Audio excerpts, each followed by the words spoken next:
Bom, gente, bom dia, boa tarde, boa noite. Hoje a gente vai falar sobre coesão e coerência. Eu vou continuar falando sobre isso com vocês, porque eu acho que isso é muito importante para que vocês cheguem nos anos finais do ensino fundamental fazendo bons textos, que tenham conexão entre si, que sejam compreensíveis. Porque às vezes a gente vê alunos chegando lá no final com textos monoblocos, com cada parágrafo sem ligação com o parágrafo anterior ou com o seguinte, e isso é um problema.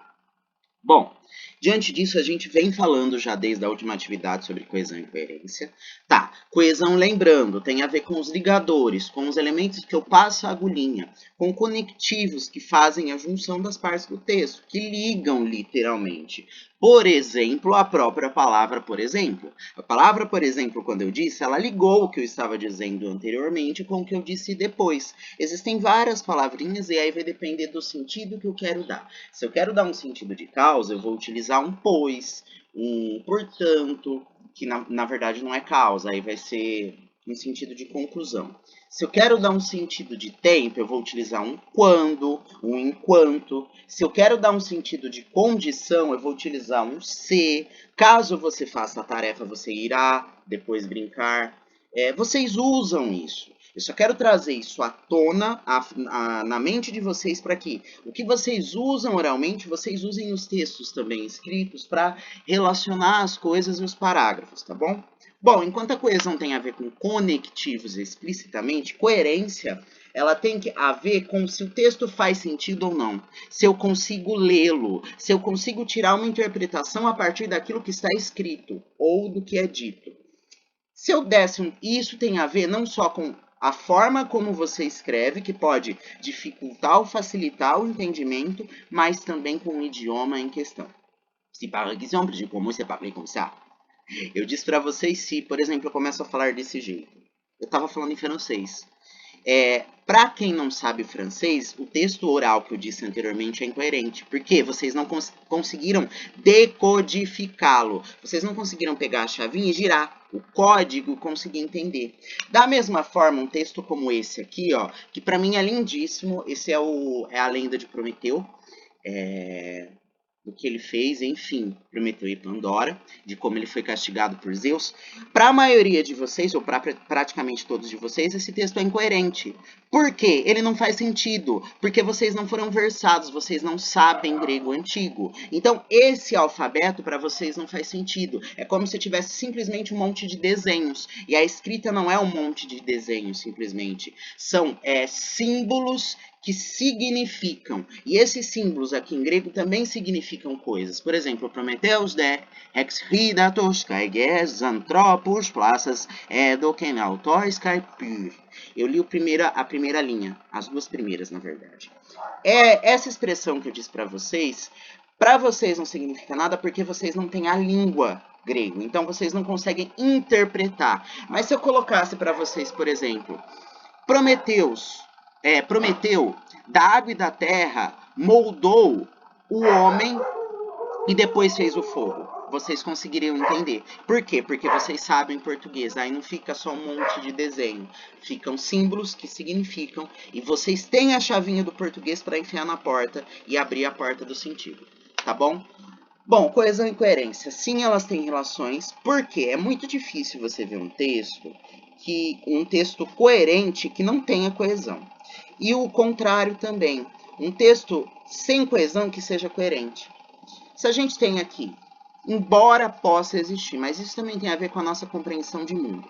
Pela manhã recebi uma carta repleta de conselhos. Era uma carta em branco e não liguei para os conselhos, já que conselhos não interessam para mim, pois sei cuidar da minha vida. O grande problema desse pequeno texto aqui, e aí a gente está pensando o texto como aquilo que faz sentido, isso não chega a ser um texto, mas enfim, o grande problema é, se a carta era em branco, como é que ela estava repleta de conselhos? Isso aqui não faz sentido. Portanto, esse texto, apesar de ter esses conectivos aqui pela manhã, já que ele não faz sentido por uma questão de conhecimento do mundo. Porque uma carta que está em branco não tem nada escrito. E se ela não tem nada escrito, ela não tem conselhos. Tá bom? Além disso, É muito difícil, como eu falei para vocês, é difícil imaginar um texto que as duas coisas não se correlacionem, tanto a coesão, que tem a ver com os ligadores, quanto a coerência, o texto fazer sentido. Imaginem, por exemplo, isso aqui. Um grande problema dos textos dos alunos é quando eles colocam a elipse, que é a referência zero que a gente chama. O que é isso? Por exemplo, numa frase como: Kathleen pediu para a mãe tirar uma foto. Estava segurando uma taça. A elipse aqui está aqui, ó, antes do verbo. Porque não foi colocada quem é a pessoa que estava segurando uma taça. O problema desse pequeno texto é que eu tenho duas referências femininas.